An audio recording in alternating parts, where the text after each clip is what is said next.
வெண்பருத்தி நூலெடுத்து வாய் வெடிச்ச பூவெடுத்து நான் அணிஞ்சிடம் தொடுத்து வச்ச நடினமான மாலை இது.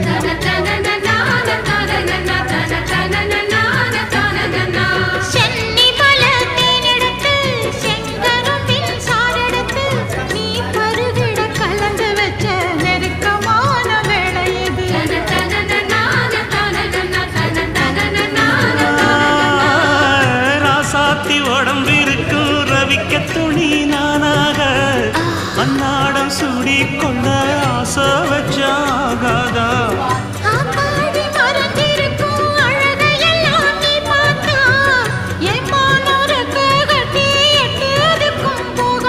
அடிச்சி சக்கரையே எட்டி நீயும் நிற்கிறியே நான் ஏங்கி ஏங்கி பார்க்கிற போறான்.